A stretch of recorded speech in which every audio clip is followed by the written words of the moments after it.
الله الملك الودود مالك الملك موسع للعطاء الممدود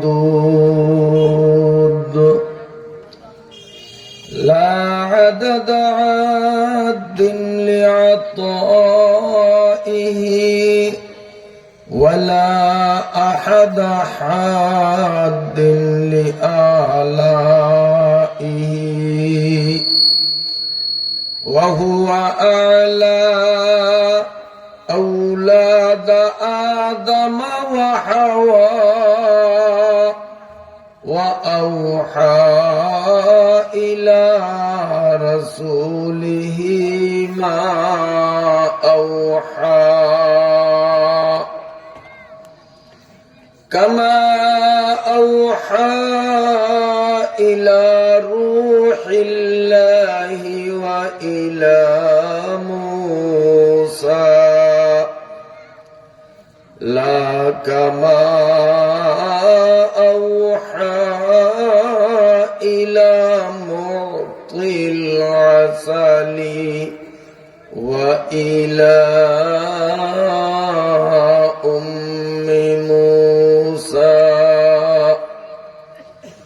اللهم صل وسلم دائما على رسولك المكرم الأكرم صعيد السماء وعلى آله الصلحاء السعداء اللهم صل على محمد وعلى آل محمد كما صليت على إبراهيم وعلى آل إبراهيم إنك حميد مجيد اللهم بارك على محمد وعلى آل محمد كما باركت على إبراهيم وعلى آل إبراهيم إنك حميد مجيد أما بعد فأعوذ بالله من الشيطان الرجيم بسم الله الرحمن الرحيم قل للمؤمنين يغضوا من قل للمؤمنين يغضوا إلى آخر الآية صدق الله مولانا صدق الله مولانا العظيم وصدق نبينا الكريم ونحن على ذلك لمن الشاهدين أما بعد তজুমউদ্দিন থানাধীন আনন্দবাজার সংলগ্ন বাইতুল কুরআন কারিমিয়া মাদ্রাসার ময়দানে অত্র এলাকার সর্বজন ধর্মপ্রাণ মুসলমানদের সার্বিক সহযোগিতা ও অর্থায়নে মহান আল্লাহ রাব্বুল আলামিনের অপরিসীম দয়া ও অনুকম্পার ফলশ্রুতিতে একটানা 3 দিন ব্যাপী আয়োজিত ষষ্ঠ বার্ষিক তাফসীরুল কুরআন মাহফিলের আজ শেষ দিনের সমাপনী পর্বের মহতারাম ও মুকাররম সভাপতি আলহাজ হযরত মাওলানা মনসুর সাহিব দামাত বারাকাতুহুল আলিয়া, দিগার হযরত উলামায়ে কিরাম, সম্মানিত মুরব্বিগণ, অদূর সুদূর থেকে আসা সর্বস্তরের সর্ববয়সের সম্মানিত দ্বীনী ভাইয়েরা, পর্দার আড়ালের সম্মানিতা মায়েরা, বোনেরা ও মেয়েরা, আমি আপনাদের সামনে পবিত্র কোরআনুল কারীমের 18 নম্বর পারার 30 নম্বর আয়াতের প্রথম থেকে সামান্য কিছু অংশ তিলাওয়াত করলাম। আল্লাহ রাব্বুল আলামিন যদি তৌফিক দান করেন 30 নম্বর এই ছোট্ট আয়াত এবং 31 নম্বর আয়াত একটু দীর্ঘ, সেই 31 আয়াত থেকে আংশিক এই দুটি আয়াতকে সামনে রেখে কিছু গুরুত্বপূর্ণ কথা পেশ করার চেষ্টা করব ইনশাআল্লাহ। যেই মহান রব্বুল আলামিন আমাদেরকে দয়া করে মায়া করে এই কনকনে শীতের রাতেও কোরআনুল কারীমের মাহফিলে আলেম উলামাদের সোহবতে রহমতের ফেরেশতাদের বেষ্টনীতে সুন্দর ও সুশৃঙ্খল ভাবে আসা এবং বসার মতো সুযোগ করে দিলেন, প্রথমেই সেই রব্বুল আলামিনের দরবারে শুকরিয়া জানাই আলহামদুলিল্লাহ। সম্মানিত উপস্থিতি, পৃথিবীতে যত মানুষ আসছে, বর্তমানে আছে, আগামীতে আসবে, প্রতিটা মানুষের দুইটা অবস্থা, হয়তো সফলতা নতুবা ব্যর্থতা। আরো সহজ ভাষায়, গ্রাম্য ভাষায়, হয়তো জিত না হয় ঠক। এবার তো বুঝে আসছে, এর বাইরে 3 নম্বর কোন নম্বর নাই, নম্বরই দুইটা, হয়তো জিতের পালা নইলে ঠকের পালা, সফলতা ব্যর্থতা। সফলতা অর্থ কি? সফলতা অর্থ হলো জান্নাতের মালিক হওয়া। তার কারণ দুনিয়ায় এমন কোন মানুষ খুঁজে পাওয়া যাবে না যার কোনো অশান্তি নাই। কোটি কোটি টাকার মালিক, বাড়ি গাড়ি, ব্যাংক ব্যালেন্স, বিদেশে ব্যবসা, অনেক কিছু, আমরা মনে করি লোকটা খুব শান্তিতে আছে। প্রাইভেট ভাবে তার সাথে আলাপ করলে দেখবেন আমার থেকেও তার পেরেশানি অনেক বেশি। মনে করেন আমরা গ্রামগঞ্জের সাধারণ গরিব দুঃখী যারা, ঠেকলে 1-2 হাজার, বেশিতে বেশি 5,000 টাকা ধার করলেই মোটামুটি ঠেকটা সারে। কিন্তু ডক্টর ইউনূস সাহেব, বাংলাদেশের প্রধান উপদেষ্টা, উনি যদি কখনো ধার খরচ আওলাদ করতে হয় তো 5,000 টাকা খরচ নিলে ওনার চলবে? ওনার লাগবে 5 লক্ষ টাকা মিনিমাম, একবারে কম হইলে। ডক্টর ইউনূস সাহেবের থেকেও ধনী যদি কেউ হয় তো সে ধার করতে গেলে লাগবে অন্তত 5 কোটি টাকা। কেউ কথা ঠিক না বেঠিক? তাহলে এমন তুমি বসো, আমরা যাদেরকে টাকা পয়সা দেখিয়া সুখী মনে করি, আসলে তারা আমাদের তুলনায়, আমাদের চেয়ে আরো অনেক দুঃখী। পৃথিবীতে পূর্ণ মাত্রার সুখী কোন মানুষ ছিল না, বর্তমানে নাই, আগামীতে আসবে না।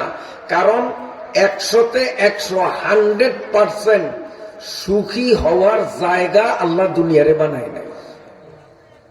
সম্পূর্ণ সুখ, কোনো অসুবিধা নাই, সমস্যা নাই, যেই জায়গা সেই জায়গার নাম হলো জান্নাত। কাজী জিতা, সফল হওয়া এর মানে জান্নাতের মালিক হওয়া, আর ব্যর্থ হওয়া, ঠগা, কপাল পোড়া হওয়া এর মানে দোজখের মালিক হওয়া।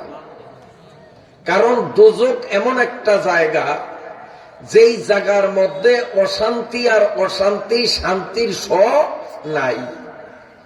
বেহেশতের মধ্যে শান্তি আর শান্তি, অশান্তির অ নাই। আর জাহান্নামের মধ্যে অশান্তি আর অশান্তি, শান্তির শো নাই। চরম শান্তির জায়গা বেহেশত, চরম অশান্তির জায়গা কোনটা বলেন?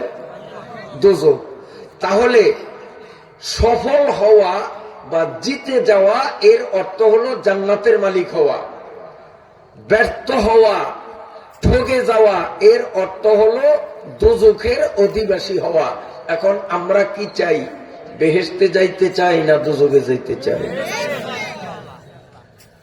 ভোলা থেকে আগত আপনাদের আজকের এই বিশাল মাহফিলের বিশেষ অতিথি ভোলা নাসির মাঝি মাদ্রাসার সিনিয়র শিক্ষক হযরত মাওলানা কবির সাহেব দামাত বারাকাতুহুম আপনাদের সামনে কয়েকটি হাদিস আলোচনায় এনেছেন। তার মধ্যে একটি হাদিস তিনি বলেছেন,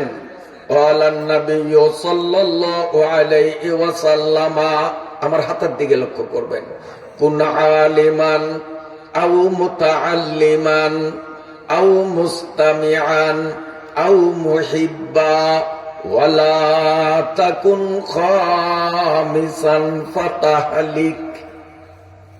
এই হাদিসে নবী আলাইহিস সালাম কি বুঝাইলেন? আমাদেরকে বুঝাইলেন যে পৃথিবীর সমস্ত মানুষগুলোর লাস্ট পরিণতিতে হয়তো ঠকবে নইলে জিতবে। ঠকবে মানে দোজখে যাবে, জিতবে মানে জান্নাতে যাবে। নবীজির ইচ্ছা আমার প্রতিটি উম্মত জান্নাতে যাক, সবাই জিতা পাটি হোক, জাহান্নামে একটা উম্মত না যাক, এটা নবীজির প্রাণের ইচ্ছা। এই জন্য নবী আলাইহিস সালাম বলেন, যারা জাহান্নাম থেকে আত্মরক্ষা লাভ করে চির সুখরাজ্য জান্নাতের মালিক হতে চায়, আমি রাসূল তাদের জন্য 4টা কর্মসূচি দিলাম, 4টা নম্বর ঠিক করে দিলাম। এই 4 নম্বরের কোন এক নম্বরে আমার কোন পুরুষ বা নারী উম্মত, জোয়ান বা বুড়া উম্মত, এই 4 নম্বরের কোন এক নম্বরে যদি হয়, নিশ্চিত সে জান্নাতি। আর কোন কপাল পোড়া এই 4 নম্বরের বাইরে যদি 5 নম্বরে যায়, তাহলে সে কপাল পোড়া, তার ঠিকানা হবে জাহান্নাম। আল্লাহ নবী বলেন, কুন আলিমা, এই তো করে খেতাম না কথা কম, এমনি রাইতেছে, বেশি শীতও ধরছে। আরেকবার যদি দুষ্টামি করে, আমি বসার পর থেকে তবু এই কয়টারে আমি খুব ফলো করছি, বেশি রাত্র করব না, কারণ শীতের তীব্রতা খুব দ্রুত গতিতে বাড়তে আছে। রাতও মোটামুটি কম হয় নাই, প্রায় 10টা। আর এই দিনের 10:15 গরমকালের অন্তত 1টা। ঘড়িতে 10:15 দেখলে এটাকে আমরা তুচ্ছ করতে পারি না, গরমকালের হিসাবে কিন্তু এখন 1টা বাজে। এর মধ্যে যদি দুষ্টামি করো তাহলে কিন্তু মাইর ছাড়া উপায় নেই। শোনেন, নবীজি বলেন, হয়তো এই নম্বরে আসো, নচেত এই নম্বরে না পারো। এই নম্বরে একেবারে সম্ভব না হইলে কমপক্ষে এই নম্বরে তুমি উঠো। ওয়ালা তাকুন খামেসা, 5 নম্বরে ভুলেও যাইও না। ফাতাহলিক তুহলিক না। এটা ছাত্রদের উদ্দেশ্যে বলবো, আলেমদের উদ্দেশ্যে, আপনাদের জন্য না। হালাকা ইয়াহলিকু হালাকান বাবে জরাবা ইয়াজরিবু, এর অর্থ হলো ধ্বংস হওয়া, ক্ষতিগ্রস্ত হওয়া। আর আহলাকা ইউহলিকু ইহলাকান ফাহুয়া মুহলিকুন বাবে ইফআল, এটা আপনাদের উদ্দেশ্যে বলি না, যারা বোঝার তারা বুঝতে, এটা আপনাদের বুঝের দরকারও নাই। কারণ অনেকদের মুখে আমি এই হাদিসটা পড়তে তুহলিক পড়তে শুনি, এই জন্য কথাটা বলতে বাধ্য হয়েছি। তুহলিক আর তাহলিক লেখার পদ্ধতি এক, তাহা লাম কাফ। হাদিসের কিতাবে জের জবর দেওয়া নাই। জের জবর এগুলা দিতে হবে গ্রামারের নিয়ম অনুপাতে। কাজে তুহলিক তার মধ্যে পেশ দিয়া যদি পড়া হয়, তাহলে অর্থ হবে তুমি ধ্বংস করিবা, হাদিসের অর্থ বিগড়ে যাবে। আর তাহলিক অর্থ হলে তুমি ধ্বংস হয়ে যাবা। তুমি 4 নম্বরের কোন 1 নম্বর না লইয়া যদি 5 নম্বরটা ল, ফাতাহলিক, তুমি নিজে ধ্বংস হবা, আরেকজনকে ধ্বংস করবা এই অর্থ না। নিজে ধ্বংস হবা, নিজে কপাল পোড়া হবা, নিজে ক্ষতিগ্রস্ত হবা, নিজে দুজকে নিজের ঠিকানাটা বানাইবা। তাহলিক হবে না তহলিক হবে? তাহলিক ভাবে জড়াবে শ্রীবু। যাক, এবার আপনাদেরটা বলি। এখন 4টা নাম্বার কি? নবী আলাইহিস সালাম বলেন, যদি তোমরা চির অশান্তির জায়গা জাহান্নাম থেকে বাঁচিয়া অফুরন্ত শান্তির জায়গা জান্নাতের মালিক হইতে চাও, 1 নম্বরে আমি তোমাদেরকে কর্মসূচি দিলাম, কোন আলেমা, আলেম হয়ে যাও, আলেম হয়ে যাও। এখন আপনারা বলেন, আলেমরা ঠগাবাটি না জিতাবাটি? ঠগাবাটি না জিতাবাটি? এই হাদিস দ্বারা প্রমাণ। কারণ জিতাবাটি হইতে হলে 4টা নম্বরের কোন 1 নম্বরে থাকতে হবে, 4টার যে কোনো 1 নম্বরে। তো আলেমরা কয় নম্বরে? 6 নম্বরে। কয় নম্বরে? 1 নম্বরে। কোন আলেমা, যদি তুমি বাঁচতে চাও, জান্নাতের মালিক হতে চাও, 1 নম্বর কাম হলো তুমি আলেম হইয়া যাও। আমার নবী ভালো করে জানেন, আমার সমস্ত উম্মত গুলো আলেম হওয়া সম্ভব না, তাহলে ইলিশ মাছ ধরবে কি? আমার সমস্ত উম্মত গুলো আলেম হওয়া সম্ভব না, তাহলে তরমুজ খেতে পানি দিবে কে? আমার সমস্ত উম্মত গুলো আলেম হওয়া সম্ভব না, ক্যারকাটলির ড্রাইভিং করবে কে? সব কি আলেম হওয়া সম্ভব? ডাক্তারি করবে কে? ইঞ্জিনিয়ারিং করবে কে? সব উম্মত 100তে 100 সবাই আলেম হইয়া বা জান্নাতে যাবে, এটা তো আমার উম্মতের জন্য সম্ভব না অসম্ভব? কথা সম্ভব? সম্ভব। পারবেন আপনারা? এখানে যারা আছেন যে হুজুর নিয়ত করছি আমি টাইটেলস মাওলানা না হইয়া ঘরে ফিরবো না, পারবেন? পারবেন না, এটা সম্ভব না। আল্লাহর নবী চিন্তা করলেন, আমার প্রতিটি উম্মত আলেম হইতে পারবে না, কাজে আমি নম্বর বাড়াইতে হবে, বিষয়টা উম্মতের জন্য যেন সহজ হইয়া যায়। এই জন্য হুজুর এবার 1 নম্বরের পরে 2 নম্বরের বিষয়টা সহজ করলেন, আউ মুতাআল্লিমা, তুমি যখন আলেম হইতে পারলা না, কারণ কারেন্ট জাল তোমার বাইতে হয়, সংসার করতে হয়, ব্যবসা বাণিজ্য করতে হয়, চাকরি বাকরি করতে হয়, আলেম হইতে পারলা না, তারপরেও যদি তুমি নিজেকে জাহান্নাম থেকে বাঁচাইয়া জান্নাতের অধিবাসী বানাইতে চাও, আমি নবী সহজ করে দিলাম। আলেম যখন হইতে পারলা না, এবার তুমি আলেমের ছাত্র হইয়া যাও। আলেম যখন হইতে পারো না, আলেমের ছাত্র হও, তাহলেই তুমি বাঁচবা, তোমার ঠিকানা হবে জান্নাত। এখন আলেমের ছাত্র আবার 2 ধরনের। আলেমের ছাত্র কয় ধরনের? এগুলো খুব বুঝার মতো বিষয়। আলেমের ছাত্র কয় প্রকার? নিয়মিত ছাত্র, আপেক্ষিক ছাত্র। আলেমের ছাত্র কয় প্রকার? নিয়মিত ছাত্র, আপেক্ষিক ছাত্র। আরো সহজ ভাষায় বলি, রেগুলার ছাত্র, মাঝে মধ্যে ছাত্র। আলেমের ছাত্র কয় প্রকার? নিয়মিত ছাত্র, মাঝে মধ্যে ছাত্র। নিয়মিত ছাত্র যারা নুরানির ক্লাস 1-এ ভর্তি হইয়া ক্লাস বাই ক্লাস পড়তে পড়তে হাটাজারি যাইয়া দাওরায়ে হাদিস পাস করছে, এরা হলো আলেমের নিয়মিত ছাত্র। কোন আলেমা, তুমি আলেম হও, আলেম যখন হইতে পারলে না, আলেমের নিয়মিত ছাত্র হও। কিন্তু আলেমের নিয়মিত ছাত্র হওয়া এটাও এক পর্যায়ে অসম্ভব। তাহলে দুনিয়ার সিস্টেম সম্পূর্ণ বাদ হয়ে যাবে, বন্ধ হয়ে যাবে। যদি আমরা এই তজুমউদ্দিন থানার ছোট বড় শিক্ষিত মূর্খ সবাই যদি নুরানি মাদ্রাসায় ভর্তি হই, দেশ চলবে? হ্যাঁ, মেম্বারি করবে কে? চেয়ারম্যানই করবে কে? গাড়ি চালাইবে কে? রাইস মিল চালাইবে কে? শেষে তো ছাগলের মতো ধান খাওয়া লাগবে।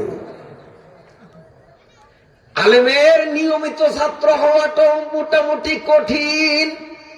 আমার উম্মতরা এই নম্বরে ঢুকিয়া জাহান্নাম থেকে বাঁচতে পারবে না, জান্নাতেও যাইতে পারবে না। এই জন্য বিষয়টা আরো সহজ দরকার।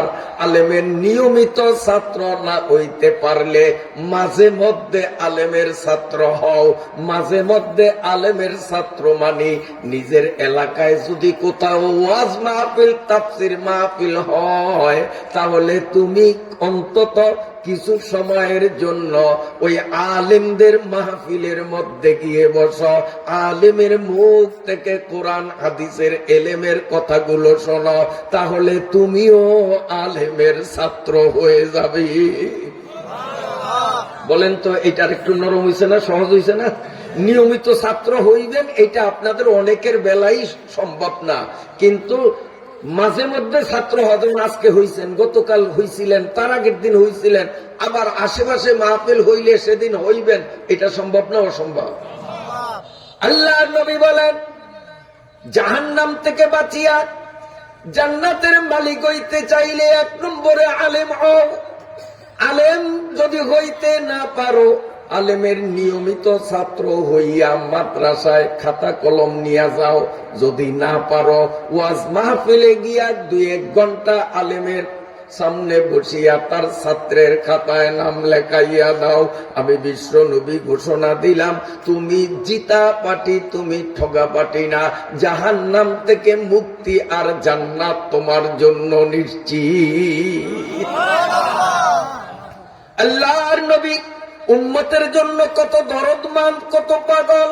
তিনি চিন্তা করলেন, আমার হয়তো এমন বহু উম্মত থাকবে যেই উম্মত নিজে আলেম হইতে পারল না, আলেমের নিয়মিত ছাত্র হইতে পারল না, মাঝে মধ্যে আলেমের ছাত্র হওয়া তাও তার ভাগ্যে জুটল না। যেমন একজন নিরপরাধ মানুষ মিথ্যা মামলা দিয়া তারে জেলে ঢুকিয়ে দিছে, 5 বছর হাকিম তারে জেল দিয়ে দিছে।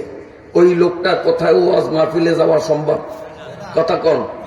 যদি জেলারে কয় যে আজকে এখানে ওয়াজ নবীপুরি হুজুর আসবে, হুজুরের ওয়াজ আমরা খুব মোহাব্বত করি, আমারে ছাইরা দেন, আমি একটু যাই ওয়াজে, পুলিশে দিবে? আল্লাহ নবী চিন্তা করলেন, আমার বহু উম্মত আলেম হইতে পারবে না, আলেমের নিয়মিত ছাত্র হইয়া মাদ্রাসায় রেগুলার আসতেও পারবে না, আবার আলেমের অনিয়মিত ছাত্র ওয়াজ মাহফিলে যাইয়া হবে, এটাও হয়তো সম্ভব হবে না। সে জেলখানায় আটকা, কিংবা সে এমন দূরে বিদেশে খ্রিস্টান ইহুদিদের দেশে আছে, সেই দেশে কোনো আলেম নাই, সেই দেশে কোনো ওয়াজ তাফসীরের মাহফিলও নাই। বাংলাদেশ থেকে কয়েক হাজার মাইল দূরে বিদেশে কাফেরদের দেশে 2টা টাকা কামাই করার জন্য গেছে, কিন্তু সে তো আলেমও হইতে পারল না। আলেমের 2 প্রকারের কোন এক প্রকারের ছাত্র হইতে পারল না। আমার সেই উম্মতটারও জাহান্নাম থেকে বাঁচিয়া জান্নাতের মালিক হওয়ার পথ আমাকে ধরাইয়া দিতে হবে।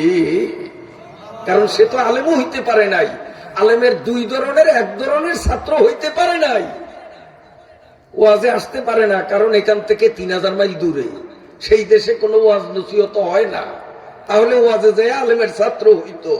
এই জন্য নবী বলেন, আমি বিষয়টা সহজ করলাম, কুন আলিমান আও মুতাআল্লিমান আও মুস্তামিয়া। নবী বলেন, জাহান্নাম থেকে বাঁচিয়া জান্নাতে যাইতে হলে 2 নম্বরে যখন থাকতে পারো না, এবার দেখো 3 নম্বরে আসা যায় কিনা। 3 নম্বর হলো মুস্তামিয়া। কি? আলেমদের কথা শ্রবণকারী হও। তোমার বাড়ির দরজায় মাহফিল হইছে, তুমি আসো লন্ডনে, সেখানে কোনো ওয়াজ মাহফিল হয় না, আলেমের ছাত্র হইতে পারো নাই, কাজী তুমি লন্ডন থেকে অডিও ভিডিও কলের মাধ্যমে অথবা এই গ্রামের লোক যারা মাহফিলে আসছে তাদের কাছে রিং দিয়া মোবাইল করিয়া জানো যে নবীর হুজুর কি কি বয়ান করছে, বাস আপনারা শুনিয়ে দিবেন। এইটারে বলে মুস্তামিয়া। আলেমও হইতে পারলা না, আলেমের ছাত্র হইতে পারলা না, এইবার তুমি আলেমের কথাগুলো মনোযোগ দিয়া আলেমের কথাগুলো শোনো, এর উসিলায়ও আল্লাহ তোমারে নাজাত দিয়ে দিবেন। মুস্তামিয়া, আগ্রহ বড় মন নিয়া আলেমের কথা শুনো। কেমনে শুনবে? মোবাইল দিয়ে শুনবে। মোবাইল দিয়ে শুনবে। এটা সম্ভব না? অসম্ভব? সম্ভব না। লন্ডনের থেকে যদি বলে যে ভিডিও কল দে বা অডিও কল দে, হুজুরে ওয়াজ করবে, আমি শুনবো, বা লাইভ চালা, আমি লাইভে দেখবো।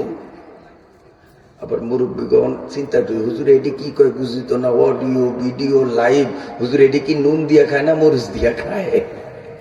এটি আপনাকে বোঝার দরকারও নাই, যাবো বোঝার দরকার এরা বুঝছি। আপনারা বোঝেন নাই, না বোঝার অবস্থায় থাকাই ভালা। আর যারা বুঝছে তারা কিন্তু অধপতনের চরমে তারা বুঝিয়া গেছে। আমার নবী বলেন, আলেমও হইতে পারলা না, আলেমের দুই প্রকারের কোন এক প্রকারের ছাত্র হইতে পারলা না, আও মুস্তামিয়ানের কাতারও যাইতে পারলা না। মানে তোমার কাছে মোবাইল নেই, মোবাইল লয়ে গেছে চোরে, অথবা মোবাইল গেছে নষ্ট হইয়া, তা সে মোবাইল দিয়া এই মাহফিলের বয়ান শুনতেও পারে নাই।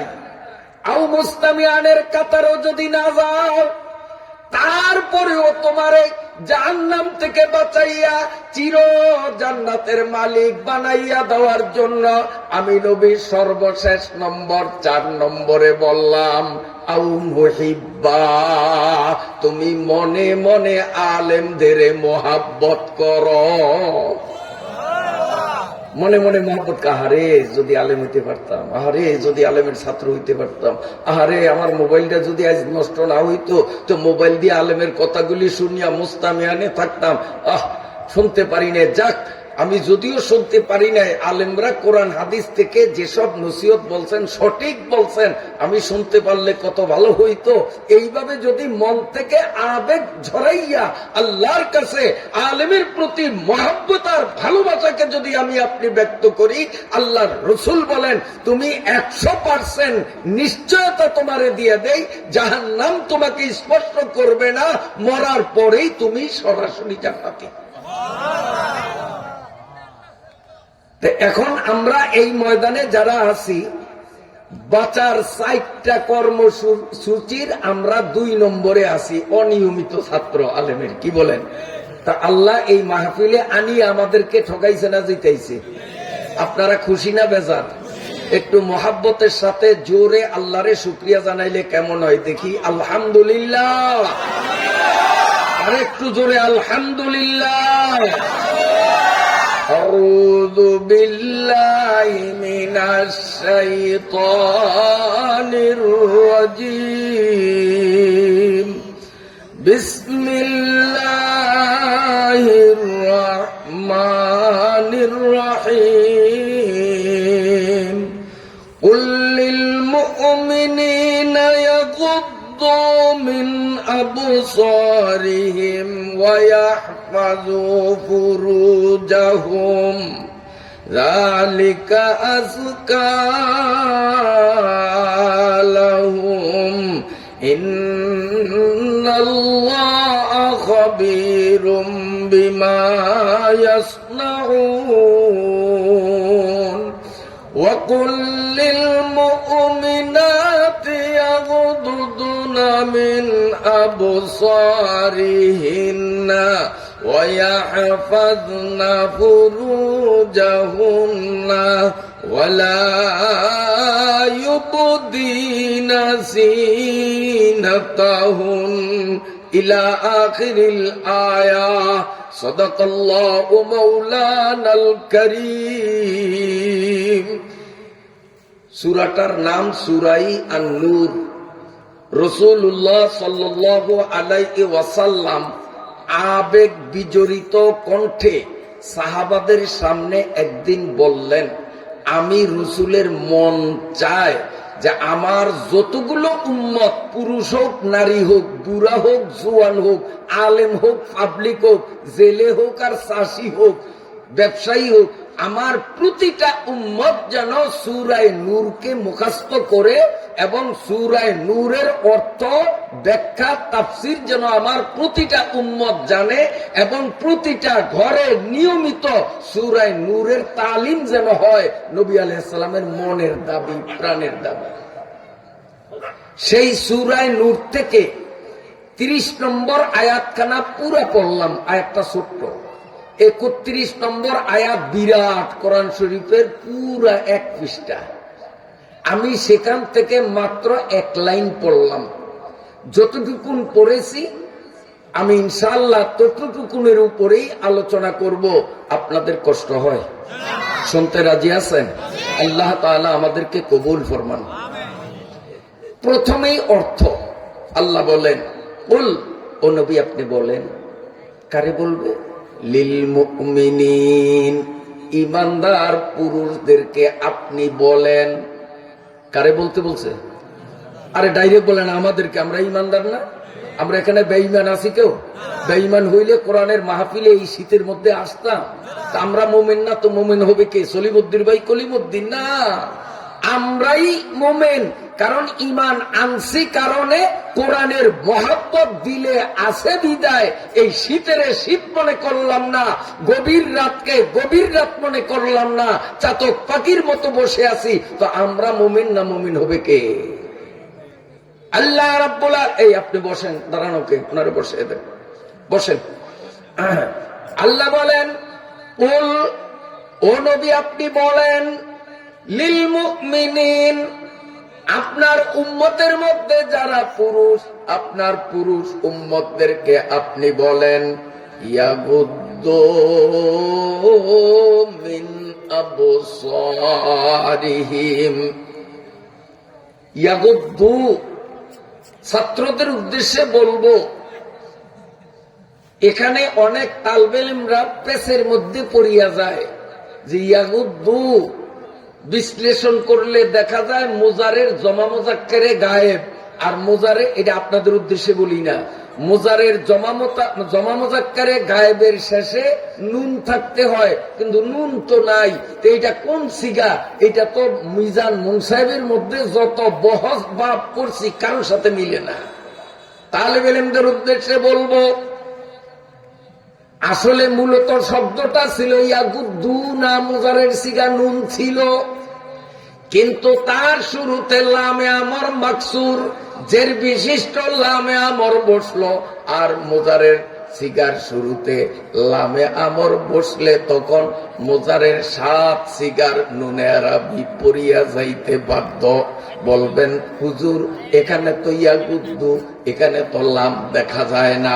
আসলে মূলত শব্দটা ছিল লিয়াগুদ্দু মিন আবসারিহিম, সংক্ষিপ্তকরণের লক্ষ্যে খেলাফে কিয়াস আমরের লামটাকে গোপন করেছে, যদিও উচ্চারণ থেকে লামকে গোপন করা হয়েছে, কিন্তু লামের গ্রামারের বিধানে যেই পাওয়ার, সেই পাওয়ার বলবৎ রয়েছে। লাম গোপন থাকিয়া এই মুজারের সিগার নুনকে গোপন করে দিয়েছে। তাহলে ইয়াগুদ্দুর অর্থ হবে, হে নবী আপনি আপনার উম্মতের পুরুষদেরকে বলিয়া দেন, লিয়াগুদ্দু, তারা যেন চোখ নিচের দিকে করে, লিয়াগুদ্দু মিন আবসারিহিম, আপনার পুরুষ উম্মতরা চোখ যেন নিচের দিকে নামিয়ে দেয়। কখন? চলার পথে কোন বেগানা নারী, ভিন মহিলা সামনে যদি পড়ে, একটা নজর তার উপরে পড়ার সাথে সাথে কাল বিলম্ব না করে লিয়াগুদ্দু মিন আবসারিহিম, আপনার মুমিন বন্দারা যেন চোখটা নিচের দিকে দিয়ে দেয়। প্রথম যে নজর পড়ছে এটা জায়েজ, এটাতে কোনো গুনাহ না, কিন্তু নজর পড়ার পরেও যদি চোখ অধিক ধৈর্য রাখি এটা হবে হারাম। قال رسول الله صلى الله عليه وسلم জিনাল আইনানে আন-নজর। নবী আলাইহিস সালাম বলেন, কোন পুরুষ বেগানা নারীর দিকে যদি নজর তুলিয়া চোখ তুলিয়া তাকায়, এটাও তার জন্য হবে জিনা। তার আমলনামার মধ্যে একে জিনাখোরের কাতারে লেখা হবে। নাউজুবিল্লাহ। আল্লাহ বলেন সামনের 31 নম্বর আয়াতে, ওয়াকুল্লিল মুমিনাত, ও নবী পুরুষদেরকে যেমন বলেছেন বেগানা নারীর সামনে আসলে নজর নিচে দিতে হবে, এবার আপনার নারী উম্মতদেরকেও বিধান জানাইয়া দেন। ইয়াগুদুনা মিন আবসারিহিম, নারীরাও রাস্তায় চলার পথে যদি কোনো পরপুরুষ তাদের সামনে পড়ে, নজর পুরুষের উপর পড়লো কোনো গুনাহ হবে না, কিন্তু পড়ার সাথে সাথে নজর নিচের দিকে দিবে, বিন পুরুষের দিকে তাকাইবে না। তাহলে কি বুঝলাম? যে পুরুষরাও ভিন নারীর দিকে তাকানো নিষেধ, নারীরাও ভিন পুরুষের দিকে তাকানো নিষেধ। কিন্তু আমাদের সমাজে আমরা মনে করি পুরুষরা যদি বেগানা নারীর দিকে তাকায়, আর সেই পুরুষটা যদি স্কুল কলেজের ছেলে, জেলে চাষি, এমন হয়, এত কিচ্ছু আসে যায় না।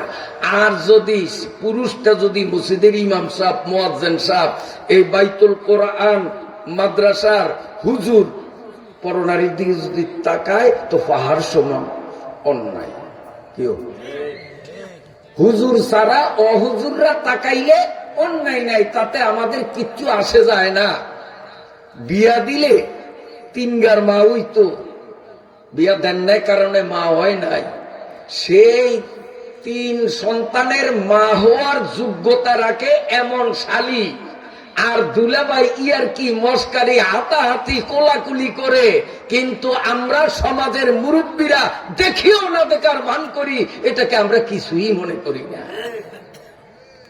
স্বাস্থ্য ভাই, স্বাস্থ্য বোন, খালতো ভাই, খালতো বোন, মামতো ভাই, মামতো বোন, এদের সাথেও অনেক সময় ইয়ার কি মস্কারি, এমনকি হাত ছোঁয়াছুঁই পর্যন্ত হয়, এগুলোতে আমাদের কোনো কিছু আসে যায় না।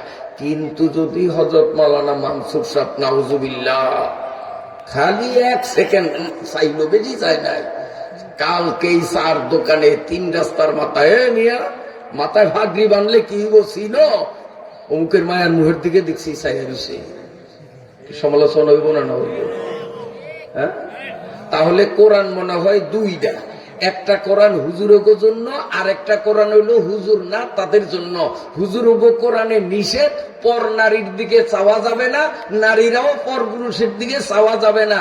আর আপনাকে কোরআনের মধ্যে এটার উল্টা, যে আপনারা চাইলে দোষ হইব না। তা আমাকে কোরআন তো আছে, পড়িয়া শুনিয়ে দিলাম, আপনাকে কোরআন একটু আমাকে পড়িয়া শুনিয়ে দেন। আছে আপনার কাছে কোরআন?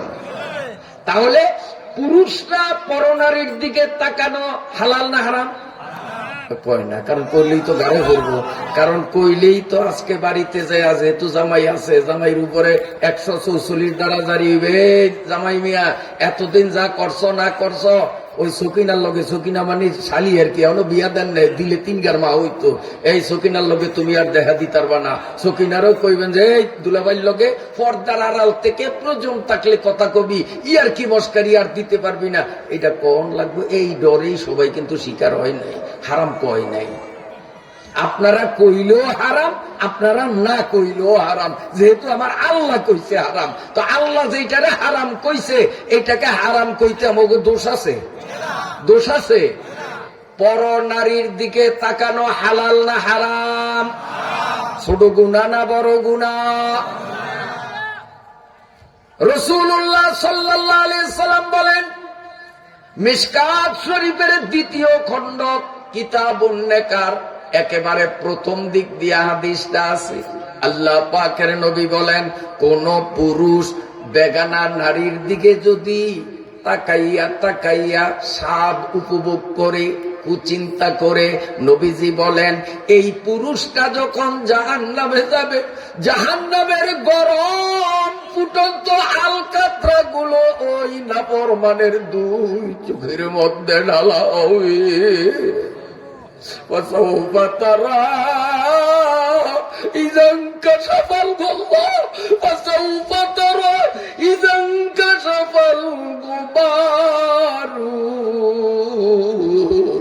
أفرس تحت رجلك أم الحمار। দুনিয়ায় পরনারীর দিকে তাকাইয়া মজা মারা, এর শাস্তি আমার নবী বলেছেন। আমার নবী জীবনে মিথ্যা কথা কারে কয় নবী বুঝে না, সত্য নবী বলেছেন পরনারীর দিকে যাই দুষ্ট যুবকরা, বৃদ্ধরা, পুরুষরা তাকাইবে জাহান্নামে আলকাতরা গরম করিয়া, টকবকে ফুটান্ত গরম আলকাতরা চোখে ঢালা হবে। গুনাহগার बोलावे गा खुदा को, जवाब अपने नहीं देगा उनको। সংগ্রামী করিয়ে না আমরা সিনস, আমি শুধু বক্তা না, আমি শিক্ষক, তোকে মতো ফোলাবিন পড়াই, গেডিটা ধরি একটা আসার দেব। এই না উঠেই তার পারবেন না, বইছে যখন মুনাতার আগে উঠতে ওর বাঘের ক্ষমতা আসেনি, উঠবি ধরি আসার দেব। বইস যখন বইয়েই থাকবি, উঠতে পারবি না, বেয়াদবি করতে পারবি না, সাইজাইজি করবি, বোবা হোক আর যা হোক, একদম চুপ থাকবি, উঠতেও পারবি না। তোরে কইছে কাইতো আইসত পিছে বইতি, সামনে বইছস, আমি মাইকনার সাথে আবার জায়গা ছাড়বি, এত সোজা না। আল্লাহ, বিরক্ত হয়েছেন আপনারা? কষ্ট হয় আপনাদের? খারে রয়েছে ওনাকে জায়গা হয় না, অথচ সামনে জায়গা খালি। আপনি একটু নুড়ে চুড়ে বসলে ওনারা বসতে পারে। একটু নড়া দেন, দিক একটু নড়া দেন, নড়া দেন, একটু সামনে আগান। জিকিরের সাথে লা ইলাহা ইল্লাল্লাহ, লা ইলাহা ইল্লাল্লাহ, লা ইলাহা ইল্লাল্লাহ, লা ইলাহা ইল্লাল্লাহ মুহাম্মাদুর রাসূলুল্লাহ। তাহলে পুরুষরা পরনারীর দিকে তাকানো হারাম, আর নারীরাও ভিন পুরুষের দিকে তাকানো হারাম। এখন সমস্যা হয় কি? মনে করেন আজকে ওয়াজের পরে আজি সাহেবের কোন এক কথার কথা, আজি সাহেবের বাড়ি আমগো খাও, মনসুর হুজুরও গেছে, আমিও গেছি, এই হুজুরও গেছে, কমিটির লোকজন গেছে। এখন আতিনাগরে বইছি ভাত খাইতে। এখন এই অবস্থায় আমরা যদি পর্দা ফাঁক করিয়া, মনসুর হুজুর হোক আর আমিও কার এই হুজুর হোক, পর্দা ফাঁক করে যদি আপনার ফুতের গরু মুখ কান কেমন দলা না কালা চাই, আগামী বছর মনে হয় 3 দিনই আমারে দাওয়াত দিবেন। হ্যাঁ, আর বাদ ফাতের তনে গেডির দূরে উঠিয়ে দিবেন। তুমি এতক্ষণ লম্বা লম্বা ওয়াজ করছো, এখন আবার হুতের বউর মুখ চাওকা কইবেন না, না কইবেন? হ্যাঁ, কিন্তু আমরা তো বইয়ে রয়েছি ওই বেড়ার ফাঁক দিয়া এরম করিয়া ছায়ার মায়ার হচ্ছে ওই যে মনসুর হুজুর চিনি, ওই পাশের গিয়া মাদ্রাসার হুজুর চিনি, মাঝের বেড়ারে চিনি না। মনে হয় এই গেই নইগুরি হুজুর রে, ওর ভিতরে কি করে। অথচ ওদের সামনে দিয়ে আপনি ভাত সালন নিয়ে আসা যাওয়া করেন, আর ব্যক্তি যে বেড়া হুকিয়ে হুকিয়া ছায়ার চেহারা ছায়া চেয়া কে কে কুঙ্গা ঠিক করে মাঝের বেড়ারে যখন চিনি না, কোনোদিন দেখি নয়, এই গেই মনে হয় নইগুরি হুজুর। পাশের আর আসলে তুই ঠিকই কিছু, এই গেই নইগুরি হুজুর, নাইলে আমরা কেউ চিনলাম না। কা এই যে মায়ারা চাইছে সব হিসাব, হ্যাঁ, তা আমরা চাইলে গেডির ধরিয়ে উড়িয়ে দিতে, আর ওরা যে চায় কিচ্ছু কর না, তাইলে কোরআন কি আপনার ঘরের জন্য আরেকটা ভিন্ন আছে? আমরা আপনার পুতের বউর জন্য, আপনার মেয়ের জন্য ভিন পুরুষ না? তা আমরা যেমন তাদের দিকে তাকাইতে পারবো না, ওরা আমাদের দিকে কেন তাকাবে? একটু নোয়াখালী লইয়া যে আপনাকে ঘুমটা বাঁধবো। নোয়াখালী নতুন দুলা আইছে শ্বশুর বাড়ি, গরিব শ্রেণীর, ধনী মানুষ না। আটনা ঘরার বড় ঘরের মাঝখানে যে বেড়া, বেড়া হইল খাড়া ওগলা ফাতার বেড়া, আপনাকে গ্রামে দেয় কিনা ওগুলো ভাতা দিয়ে বেড়া, ওগুলো ভাতার বেড়া। এখন নতুন দুলা তো লাগে যখন গন্ধে ঘরে থাউন যায় না, এইটা একটা বাহাত্রামি, এইটা একটা। আমরা তো নাক ধরি না, এটা ওগুলাই নয় নয় কেউ বিয়ার মজলিস হইতে আইস পর্যন্ত তো নাক তো আমি ধরি নয়, মনসুরুজুরও ধরে না, ওগুলাই নইছে কেমনে তাইলে নাক ধরা লাগবে। এইটা একটা বাহাত্রামি, একটা ইত্রামি, একটা শয়তানি। কে নাক ধরা? নাক ধরা ধরি নেই। আবার কোন দিক যামু, যখন বিয়া হইয়া যায় আলহামদুলিল্লাহ উত্তর প্রস্তাব আমি কবুল করিলাম, তখন ৩-৪ জনের দুলারে খোসায়, এই উঠিয়া সালাম দে, উঠিয়া সালাম দে। তো দুলে উঠিয়া আসসালামু আলাইকুম ওয়া রাহমাতুল্লাহ, আপনাকে দেশে আছে কিনা জানি না, সম্পূর্ণ নিষেধ, গুনাহ হবে। এইটা কোরআনে নাই, কিতাবে নাই, হাদিসে নাই, তাফসীরে নাই, বয়ানে নাই, কোথাও নাই। এটা একটা মন গড়া প্রথা। সালামের বিধান হইল মুসলমান যখন নতুন সাক্ষাৎ হয় তখন সালাম। দুলায় সবাই আমরা বসিয়া রয়েছি, দুলায় আসছে, সেই সময় আমরা হয়তো দুলারে কমু আসসালামু আলাইকুম, অথবা দুলা আমাদেরকে বলবে আসসালামু আলাইকুম। বিয়া শাদী পড়ানো হয়েছে, মিষ্টি মুষ্টি খাওয়া হয়েছে, দুই পক্ষের পরিচয় সবকিছু হয়েছে। এখন দুলার মতো দুলায় যাইবে, আমাদের মতো আমরা যাব। এই বিদায় মুহূর্তে হয়তো দুলায় আমাদেরকে বলবে আসসালামু আলাইকুম, অথবা আমরা দুলারে বলবো আসসালামু আলাইকুম। মাঝ পথে মজলিসে দুলাও উপস্থিত, আমরাও উপস্থিত, কেউ সাথে এখন নতুন দেখাও হয় নাই, কেউ বিদায়ও হয় নাই। এইখানে সালাম দিতে তোমারে কোন শয়তানি কইছে? এইটা একটা শয়তানি, এইটা একটা শয়তানি। এই সালামের ১ পয়সার ভ্যালু নাই, কোনো সওয়াব নাই, বরং উল্টা গুনাহ হবে, বিদআতের গুনাহ হবে। মাসলাটা বুঝাইতে পারছি? একটা মাসলা শিখলে ১০০০ রাকাত নামাজের সওয়াব, অলরেডি ১০০০ সওয়াব আমিও পাইছি, আপনারাও পাইছেন। সুবহানাল্লাহ, সুবহানাল্লাহ। ওই যে নোয়াখালী কি এর বেড়া জানি, মাশাআল্লাহ মনে আছে, ওগুলা হতার বেড়া। এখন দুলা তো নাক দরিয়া মাঝে বইয়ে রয়েছে, আর হয় মান্যা ৪ গা ৫ গা ওই ওগলা ফাতার বেড়ার ওই পাশের তলে ফাতারে ফাঁক করে চায়, ছায়া আচ্ছা খাদিজার দুইলা আল্লাহ দিলে কি সুন্দর, ছায়াজা ছায়াজা, নাকটা কত সুন্দর, আরে চোখগুন কত সুন্দর, খাদিজার দুইলা, আরে ইরে কি সুন্দর, উগা দেখায়। আর গায়া হুকিয়া চাই, আরে আসলেই সুন্দর, আসলেই সুন্দর। আর আমি কেমন একটা ভূতের সংসার করি, এই যে খাদিজার দুলা আল্লাহ দিলে লাখের মধ্যে একটা রে, কিন্তু কয় আজনা করে দুলার লগে আবার হয় মানে ২ উগা যায় না প্রথম দিন দুলার বন্ধু। এর মধ্যে শয়তান দিয়ে কিসিমের যেটি এড়িয়ে যায়, বালাটি কম যায়, দুষ্ট থেকে এড়িয়ে যায়। তখন ওই যে মাইয়া উগায় খাদিজার দুলা কেমন চাই এরকম, তো ওগলা ভাতার বেড়া তো ওই ফাঁক দিয়া, ২ পাতার ফাঁক দিয়া, ওই যে না হয় না নাঙ্গলের হালের মতো ঝোলে স্বর্ণ দিয়া বানায়, কি জানি কইটা রে, এই হ্যাঁ আচ্ছা, এই মানে নাঙ্গলের হালের মতো প্রায় ঝোলে নাহের মধ্যে হেয়ার একটা, এইটা কিন্তু ওই ২ পাতার ফাঁক দিয়া আটনা করে বাইরে গেছে। আর ওই যে শয়তানি মার্কা ফোলা একটা আছে না, এইটা দড়ি ওটারে ঘুরে এর ভাতা নিয়ে নায়ের বালি পাতালে করছে।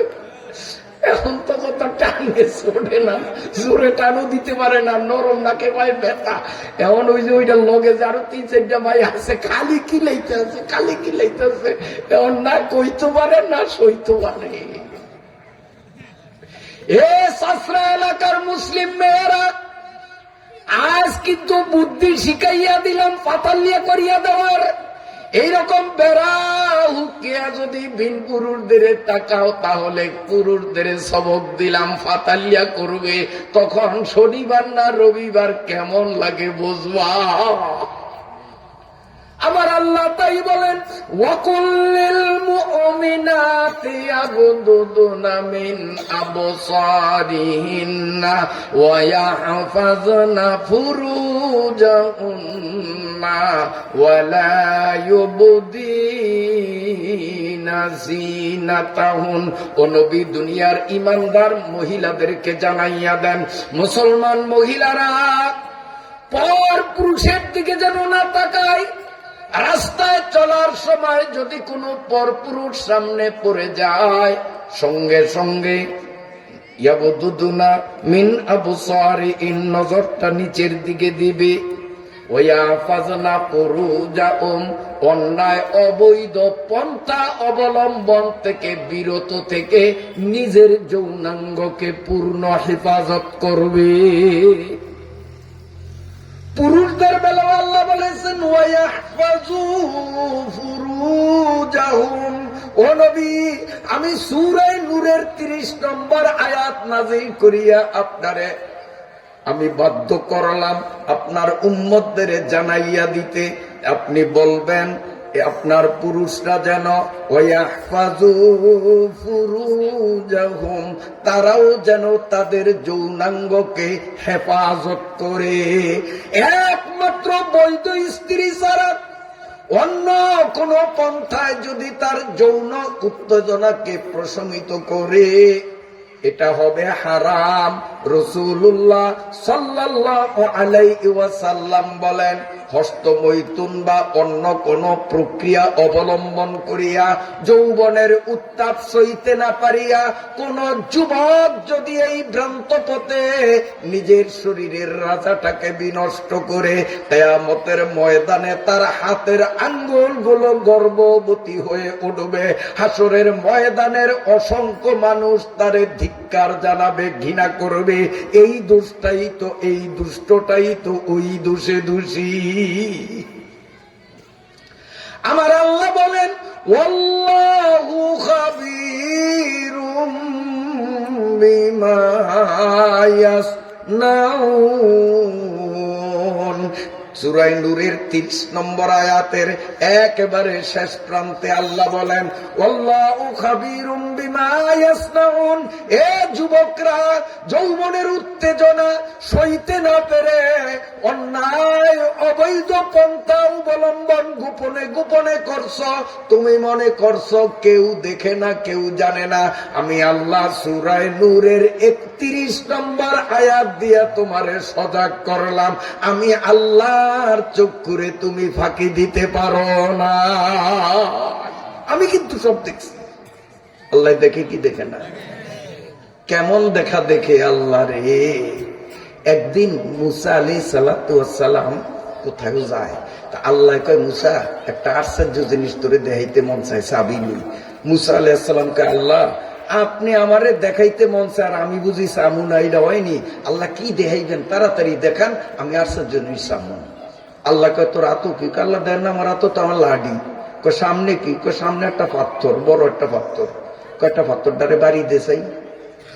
যদি আমি আর আপনি হইতাম তা আল্লাহরে কইতাম আল্লাহ আমনে কইছেন আমারে আশ্চর্য জিনিস দেখাইবেন, কখন কোন লাঠি দিয়া পাথরে বাড়ি দিতাম। তো লাঠি দিয়া পাথরে বাড়ি দিলে পাথর হইব শক্ত, হাতে পামু বেতা, আর নাচত হয়তো পাথরটা ভাটিয়া যাইব। তেন আশ্চর্যের কি? আপনি বাতরামি করেন কামরা, আল্লাহরে কইতাম এইটা।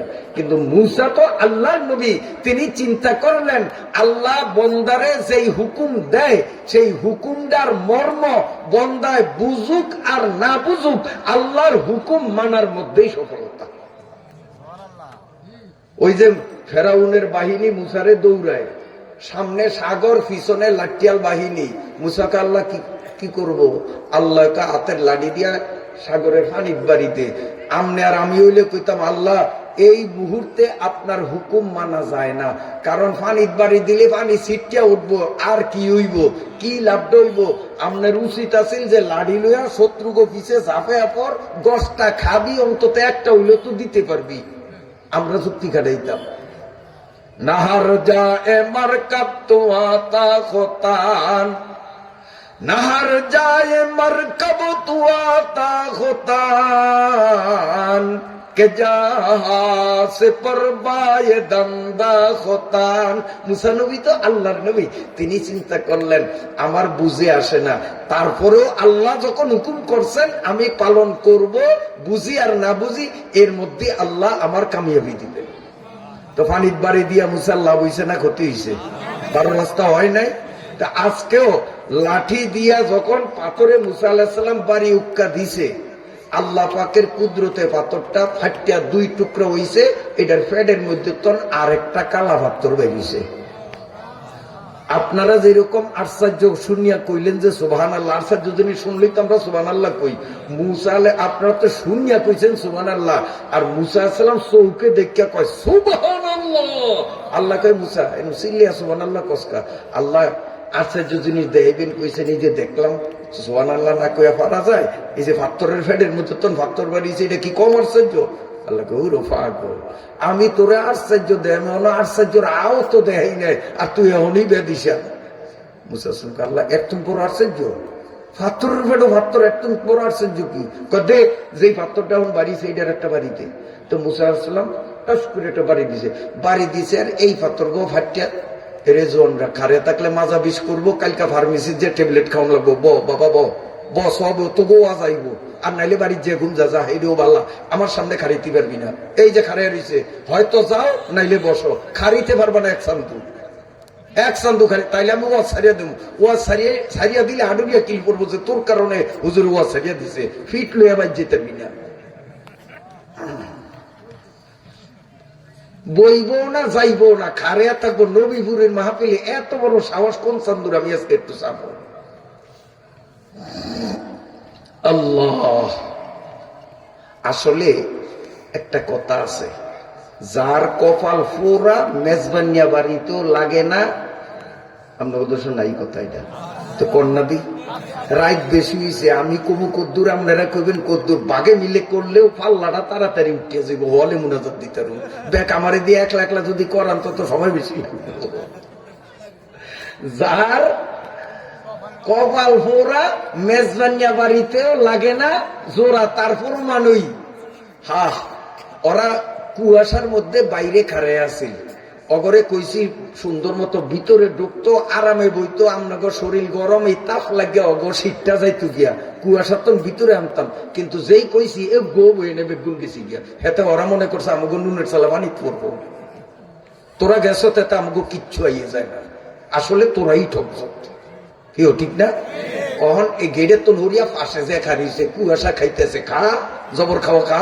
কালকে তো ফার্মেসির কিছু ফার্মেসিওয়ালার কিছু ওষুধ বেচন লাগবো, তো খা থাক। চাইছিলাম তো করে গরমে আনতাম, আইলি না।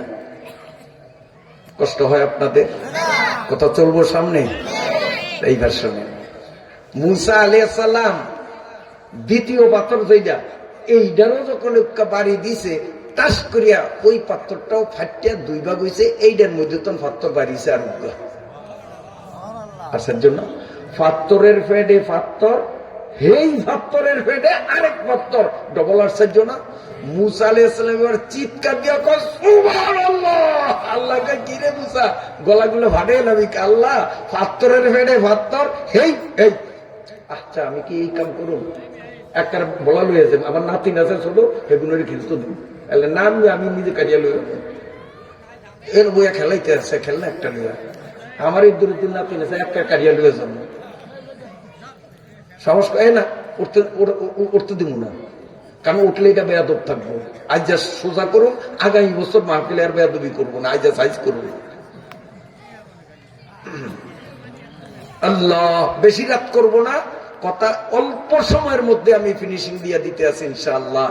পাথরের পেটে পাথর, সেই পাথরের পেটে আরেক পাথর পাইছেন তো?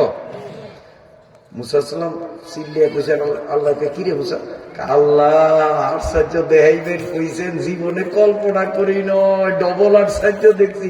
আল্লাহকে মুসা মোহন আশ্চর্য দেহস নয়।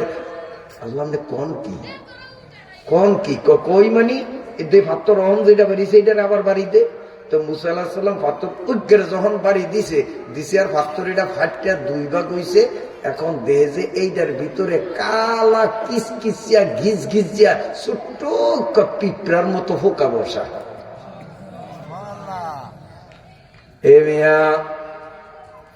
এইলো পাথর, এইটার ভিতরে আরেকটা পাথর, সেই পাথরের পেটের মধ্যে আরেক পাথর, সেই 3 নম্বর পাথরের পেটের মধ্যে পিঁপড়ার মতো একটা পোকা। বাহিরের বাতাস, অক্সিজেন ভিতরে ঢোকার কোনো ব্যবস্থা নাই, বাহির দুনিয়ার থেকে কোনো খাদ্য খাদক ভিতরে পৌঁছার কোনো পথ আসেনি। ওই পিঁপড়া ওখান থেকে মুসা নবীর দিকে এইভাবে চোখ তুলিয়া কয়, আলহামদুলিল্লাহিল্লাযী খালাকানি, আলহামদুলিল্লাহিল্লাযী রাযাকানি, আলহামদুলিল্লাহিল্লাযী ইয়ারানি। ওই পিঁপড়ায় কয় মুসারে, ও মুসা, আমি ওই আল্লাহর প্রশংসা করি যেই আল্লাহ আমারে 3 পাথরের পেটের অন্ধকারের মধ্যে সৃষ্টি করছেন। তিনি এত নিপুণ সৃষ্টিকর্তা। আমি ওই আল্লাহর প্রশংসা করি যিনি আমাকে এই 3 পাথরের পেটের ভিতরে কোনো ছিদ্র মিদ্র নাই, তারপরেও সময় মতো আমার যেই খাদ্যের দরকার সেই খাদ্যের ব্যবস্থা করিয়া দেন। কারণ আলহামদুলিল্লাহ রব্বিল আলামিন, শুধু মানুষের না, সবাই আল্লাহ পালে, তো সবার মধ্যে বিপ্লবীটা নাই।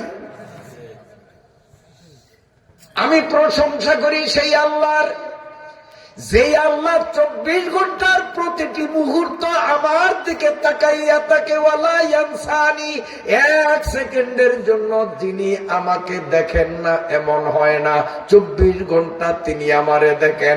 পাথরের পেটে পাথর, সেই পাথরের পেটে পাথর, সেই পাথরের পেটে পাথর, সেই পাথরের পেটে পিঁপড়া। ওই পিঁপড়া বলে 24 ঘন্টার প্রতিটি মুহূর্ত আমার আল্লাহ আমারে দেখে। তাই সূরা নূরের 30 নম্বর আয়াতে আল্লাহ বলেন, ওয়াল্লাহু খাবীরুম বিমা ইয়াসনাউন। ফেসবুক আর ইউটিউবের ন্যাংটা ছবি দেখিয়া, নোংরা ছবি দেখিয়া যেই যুবক যুবতীরা অসৎ উপায়ে অতি সংগোপনে আকাম কুকাম করে, ওরা মনে করে কেউ দেখে নাই, কেউ দেখে নাই। আমি সূরা নূরের 30 নম্বর আয়াতে স্পষ্ট ভাবে জানাইয়া দিলাম, আল্লাহু খাবীরুম বিমা ইয়াসনাউন। আমি আল্লাহ তিলে তিলে তোর সব দেখতেছি। আল্লাহর শুকরে ফাঁকি দেওয়া যায় না। আমার আল্লাহ 31 নম্বর আয়াতে বলেন, কুল্লিল মুমিনাতি ইয়াগদুদনা মিন আবসারিহিন। ও নবী, মুসলিম মহিলাদেরকে বলিয়া দেন, রাস্তায় চলার পথে বিন পুরুষ সামনে পড়লে ইয়াগদুদনা মিন আবসারিহিম, মহিলারও যেন নজরটা নিচের দিকে দেয়, বিন পুরুষের দিকে যেন না তাকায়। ওয়ায়াফাজনা ফুরুজাহুন্না, সব ধরনের অন্যায় অসৎ উপায় অবলম্বন থেকে নিজের যৌনাঙ্গ সতীত্বকে শতভাগ তারা রক্ষা করিবে। আপনি তাদের জানাইয়া দেন, ওয়ালা ইউবদিনা জিনাতাহুন্না ইল্লা মা যাআরা মিনহা। আল্লাহু আকবার। কষ্ট হয় আপনাদের। আল্লাহ নবীজিরে সূরা নূরের 31 নম্বর আয়াতের প্রথম লাইনে বলতেছেন, আপনি একটু মুসলমান নারীদেরকে বলিয়া দেন, এদের পোশাক অলংকার পরপুরুষের সামনে প্রকাশ করিবে না, ইল্লা মা যাহারা মিনহা, তবে যেইটা প্রকাশ না করিয়া উপায় নাই সেটা প্রকাশ করতে পারে। এগুলো শব্দের অর্থ। এবার আসেন ব্যাখ্যা। এই যে কাপড় আমরা পরি, নারী বা পুরুষের কাপড় যেই ফ্যাক্টরিয়ালায় বানাইছে, এই কাপড়টাকে যেইভাবে ব্যবহার করার জন্য বানাইছে, যেমন এইটা যেইভাবে গায়ে দেওয়ার জন্য বানাইছে, আমি সেইভাবে গায়ে দিছি না? কেউ জামাটা যেইভাবে পরার জন্য দর্জিয়ে বানাইছে, হুজুরে জামাটা সেইভাবে পরছে না? রুমাল কোম্পানি যে বানাইছে যেইভাবে ব্যবহার করার জন্য, হুজুরে সেইভাবে করছে না? এবার আসেন, নারী বা পুরুষ যেই কাপড় যেইভাবে ব্যবহারের জন্য নির্মিত সেইভাবে যদি ব্যবহার করে, তখন সেই কাপড়টা শরীরের অঙ্গ হইয়া যায়, শরীরের অংশ হইয়া যায়। কথা বোঝেন নাই? এখন এই যে এটা যেইভাবে ব্যবহার করতে হয়, আমি সেভাবে তো করছি না, কান্দের হয়ে বেরিয়েছি। তাহলে আমার এই শরীরের যেই আইন, এইটারও সেই আইন। কথা বোঝেন নাই? এইটা এখন শরীরের অংশ। কাজী আমার উজু ছুটটা গেছে, আমি যদি এই অবস্থায় এইভাবে কোরআন শরীফ ধরি, এইভাবে ধরা আর এইভাবে ধরা কোনো বেশ কম নাই। কারণ এইটা যেমন শরীরের অংশ, এইটাও শরীরের অংশ। রুমাল আছে, হুজুর হুজুর রুমালের মাথা দিয়ে এইভাবে ধরে, ওই ডাইরেক্ট হাত দিয়া ধরা, রুমাল দিয়ে ধরা একই কথা। রুমাল মাথার থেকে নামাইতে হবে, খুলতে হবে, এরপরে রুমাল দিয়ে ধরবে। কথা বুঝাইতে পারছি? কথা বুঝাইতে পারছি? এই মাসলা অনেকের জানা নাই। করে কি জানেন, চাদর গায়ে দিয়া শীতকালের দিন কোরআন শরীফ পড়ে, রোদ বইতেছে কোরআন শরীফ পড়ে, তো আমরা তো মানুষ, হঠাৎ বাতাসা উঠে গেছে, উজু আছে নাই, তখন করি কি, হ্যাঁ উজুটা গেছে গিয়া, তখন ওই চাদরের মাথা দিয়া আর নাইলে পাঞ্জাবির আসল দিয়া কোরআন শরীফ ধরে। কারণ কোরআন শরীফ বিনা উজুতে ধরন যাইব না, এডুক জানে। কিন্তু এই কাপড় যে শরীরের অংশ হয়ে গেছে, এডুক জানে না। এই ডাইরেক্ট ধরা আর এই ধরা কোনো বেশ কম নাই। এইটা যেমন হারাম, এইটাও হারাম। কি করতে হবে? ওই চাদর গাঢ় থেকে খুলতে হবে, রুমাল গাঢ় থেকে খুলতে হবে, গামছা গাঢ় থেকে খুলতে হবে। মহিলা, তোমার ওড়না মাথায় জড়ানো, ওই ওড়নার মাথা দিয়েও ধরতে পারবে না, ওড়না খুলতে হবে। কামিজ দিয়া ধরবা, কামিজ গাঢ় থেকে খুলতে হবে। গায়ে পরা অবস্থায় এই কাপড় তোমার শরীরের অংশ। হে মায়েরা, তোমার মাথার তালু থেকে পায়ের তালু পর্যন্ত সমগ্র শরীরের সৌন্দর্যতা, শরীরের অঙ্গগুলো পর পুরুষের সামনে প্রকাশ করা আরাম। তুমি যখন ছায়া ব্লাউজ শাড়ি পরবা, কিংবা তুমি যখন সিলোয়ার কামিজ ওড়না পরবা, এগুলো তোমার শরীরের অংশ হইয়া যাবে। অতএব সালোয়ার কামিজ কিংবা শাড়ি পরিয়া কোন মহিলা বেগানা পুরুষের সামনে যাওয়া আর উলঙ্গ ল্যাংটা হইয়া যাওয়ার মধ্যে কোনো বেশ কম নাই। কারণ শরীরও যেই, তার গায়ের পরিহিত কাপড় সেই। এই জন্য শরীয়ত আইন করেছে, ইল্লামা জহারা মিনহা। ও মহিলা, তুমি যে শাড়ি সালোয়ার কামিজ পরছো, এটা শরীরের অংশ হইয়া গেছে। শরীর যেমন বিন পুরুষে দেখাইতে পারবা না, তোমার গায়ে সেটিং করা পরিহিত সালোয়ার কামিজ শাড়িও পর পুরুষে দেখাইতে পারবা না। এই জন্য এইটার উপরে একটা পাতলা মালসি কাতা, পাতলা কম্বল অথবা বোরকা দিয়া তোমারে পেছান দিয়া লও, যাতে তোমার শাড়ি দেখা না যায়, যাতে তোমার ছায়া দেখা না যায়, যাতে তোমার ওড়না দেখা না যায়। ইল্লামা জহারা মিনহা, ইল্লামা জহারা মিনহা মানে বোরকা। বোরকা হইতে পারে, পাতলা অন্য ভিন্ন বড় চাদর হইতে পারে, পাতলা মালসি কাতা হইতে পারে, কম্বল হইতে পারে। একটা দিয়ে ফেস দাও। এখন ফেস দিলে এইটাও যদি শরীরের অংশ কই, তত দুনিয়ার সব কাপড় দিয়ে তোমার সাফা দেওয়ান লাগবো, আর এইটা মানুষের শক্তির বাইরে। অতএব কয় না, এই পরনের কাপড়ের উপরে শুধু একটা বোরকা দিলেই, বোরকা চিনেননি আপনারা? বোরকা পরে কি জন্য? কয় না, পর্দার জন্য। বোরকা কি জন্য? এই যে আল্লাহ এখানে ইল্লামা জহারা মিনহা বলছেন, বোরকা পড়তে বলছেন, পর্দার জন্য না? কিন্তু এখন আমাদের দেশে বোরকা নামে একটা বাহাত্রামি চলে, আল্লাহর সাথে মস্কারি চলে।